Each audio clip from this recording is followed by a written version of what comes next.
What's going on, YouTube fam?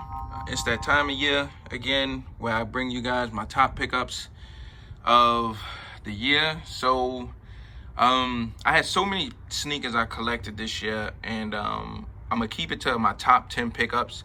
And these that you're looking at, they are not in the top 10. These are like my honorable mentions. Some shoes that I thought that were really dope, that still kind of somewhat made the cut, or at least made the video. There have so many other ones too that I wanted to put in here, but I didn't want to put so many shoes in here and make it look like a 2019 collection video. But before I get to the top 10, just want to kind of give you guys a look at, just some of the honorable mentions.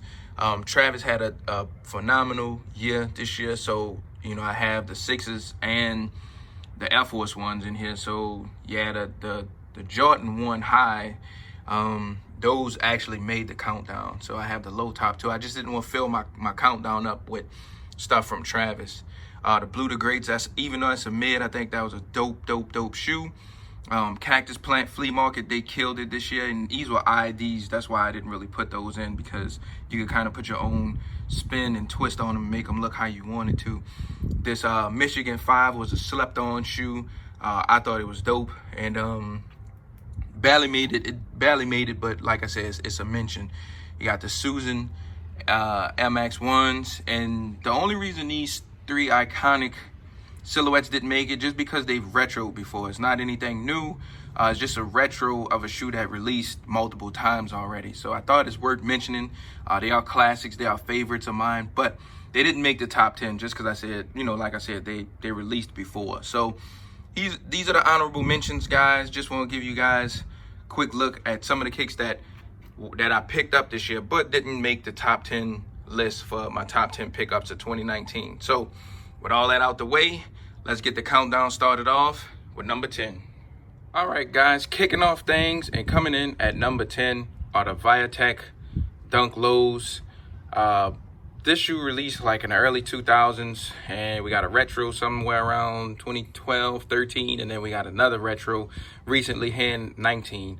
I always thought this shoe was dope. It's colorful. It draws so much attention to your feet. Nice conversation starter.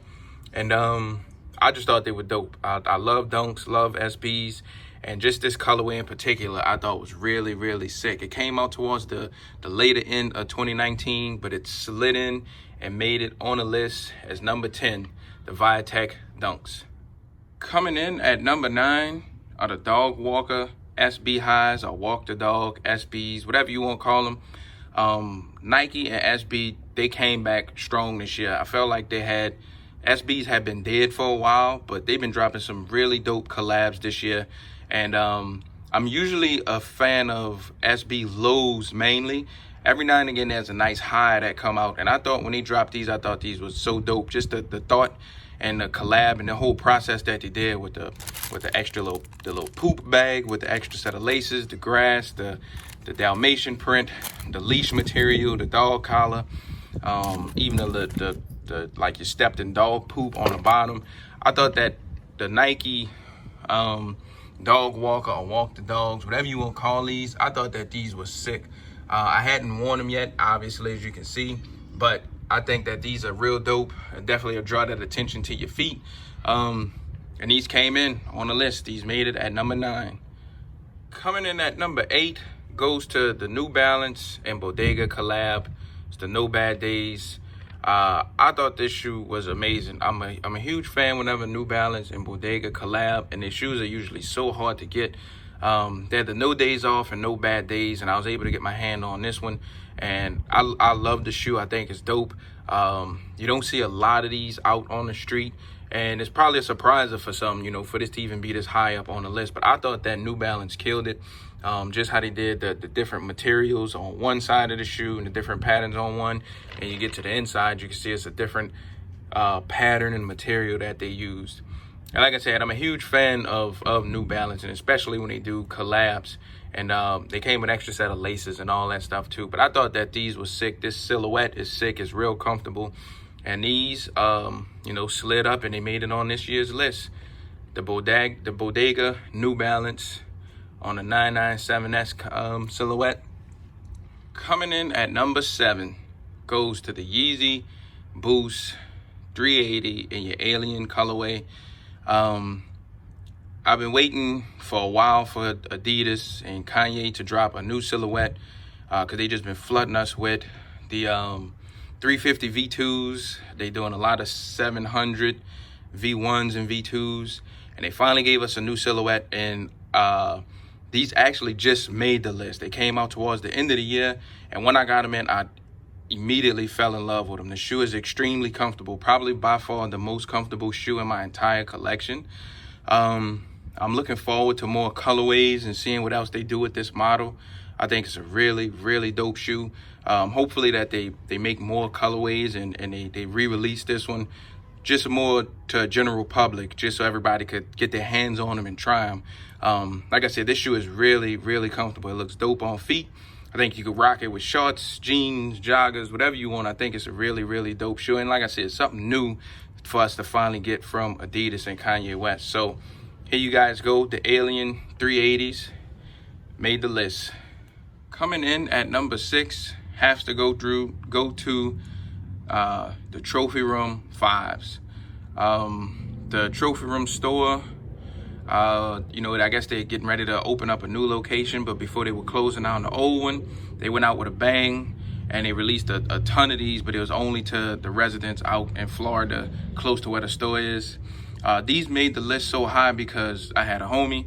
He actually lives out there, and he was able to scoop up my pair, his pair, and a couple other pairs for people, charge me retail for them.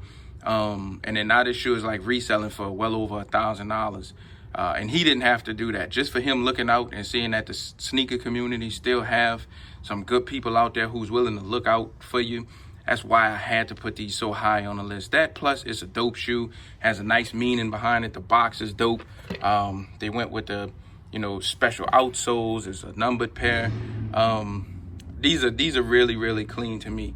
So the Trophy Room 5s, there's a friends and family pair. There's an all red pair. I don't have those, but I thought of the two, those were better, but this one is a nice one to have as well.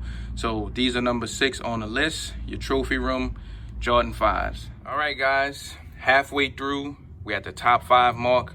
Thank you guys for sticking out so far with me. Enjoying the video. I hope you're enjoying it. Drop a comment, hit that thumbs up. Let me know if you like the video and the collection and the countdown so far. But here we go. Coming at the number 5 spot goes to the LA to Chicago.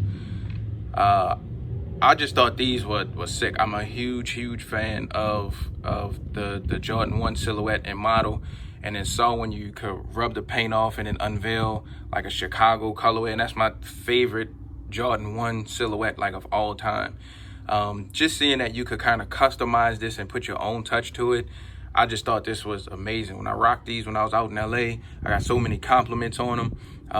And I rocked them just like this, kind of mismatch like this. I think the shoe is dope. The concept is dope. And it's a 1 silhouette, or a SB. It have SB on it, but it's more of a Jordan 1 to me. So, like I said, I thought these were sick. And these are high up on the list. Not at the top 3, but they pretty much up there. So the LA to Chicago Jordan 1s, Nike SBs at the number 5 spot. All right, coming in at the number 4 spot goes to the Off-White Air Max 90s. I put both colorways up here just because I really like both colorways. I thought, you know, Virgil and Nike and the whole Off-White collection, they've been killing it. And anybody who's been following my channel or follow me on social media know I'm a huge fan of Air Max. So for when I was able to get my hands on both colorways, as soon as I saw them, these were immediately like, oh man, it's gonna be like a top 5 or a real high number on my pickup videos for 2019. I just like how they executed them both.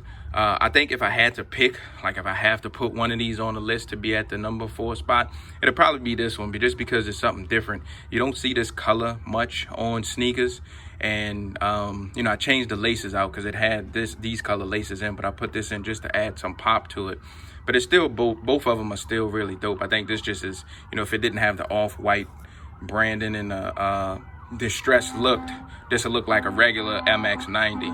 So these are number 4 on the list, your MX 90 Off-White. Coming in at your number 3 spot goes to the Cactus Jack or Travis Scott Jordan 1s. This actually was shoe of the year for a lot of people. I'm like I mentioned earlier, I'm a huge fan of ones, but these just couldn't make it to that number one spot to me. I mean, it's still, at the end of the day, it's a Jordan 1 with a reverse swoosh on it. It's still really, really dope. I just think, you know, how Travis has been able to have a lot of control, somewhat input on the, you know, his collaborations on the Jordans and Nike models. I think that's really dope. You know, first time we seen this you know, this Velcro around here with the stash pocket. His face, they came with a ton of laces, special box, special tissue. I think this shoe is really, really dope, man. It was probably one of my favorite, I think it probably is, yeah, it is my favorite Jordan 1 high to release this year. I paid resale for it, you know, and I think maybe why it's sitting at number 3, there's just so many pairs out there, but it seemed like it was a limited shoe. I think that the market was really flooded with fakes on these too. And because I think, you know, a lot of people just automatically toss this up and put this as their number 1 shoe just because it's a Travis Scott shoe. It's really, really dope, and I think it's fine at the spot that I have it at number 3. But this is it, man. The Travis Scott Jordan 1 coming in at your number 3 spot. All right, guys, my number 2 pickup of 2019 goes to the Cactus Plant Flea Market. These are on your Vapor Max silhouette. This shoe is just insane to me. I think people who might frown upon how high it is hadn't seen this shoe in person, hadn't tried it on, and I think this shoe is just amazing. Like, just the different how Cactus Plant Flea Market, how they do things, how they have the you know, that logo on here. Each shoe is a little bit different. There was the friends and family pair where this what a swoosh would light up. I just think that these were really, really insane. As soon as I saw pictures of these, I was like, man, I have to have my hands on this shoe. I'm a huge fan of the Vapor Max. I think it's a really comfortable shoe. I have a couple colors in my collection. And like I said, as soon as I saw these, I was like, man, this is definitely contender for shoe of the year. And it almost made it. This shoe is just insane. And like I mentioned earlier, I think Cactus Plant Flea Market, they've been killing it as far as the collabs on the Air Force Ones, the Blazers, on these. They dropped some apparel this year. They've really, really, really made an impact, at least to me, in 2019. So these are the number 2 spot, the Cactus Plant Flea Market Vapor Max, coming in at your number 2 spot. And the top pickup of 2019 goes to the Nike Sakai LD Waffle. This shoe is just this is like the one of the best things I've seen Nike do collab wise in a while on a runner. The shoe is extremely comfortable. To say that it's based off you know, older silhouettes, the Waffle and the LD runner. You know, I guess with it being stacked on 2 sets of foam, I think that's what makes the shoe comfortable as it is. Seemed like a lot of people also had this as shoe of the year. And I think, you know, you have to have the shoe and tried it on, walked in it for a while to really understand how dope this shoe really is. Nike and Sakai, they dropped a ton of kicks this year also. But I think this LD Waffle, I think this is probably by far my favorite thing that they've done this year. And these are the colors that I have. I'm still missing the white one, and I don't think I'm going after it. But if I have to pick a number 1, it's probably this one. I think this one is my favorite. I've worn this one the most of all the colors that I have. And this is it, man. This is my number 1 pickup. Has to go to this shoe. I just think that they killed it. It's a really nice shoe, dope shoe, and I'm happy to have my hands on the colors that I do have. But that's it, man. It was a good 2019. Looking forward to 2020, a whole new decade. I might do a top collection video or top sneaker pickup of the decade. I've been thinking about it.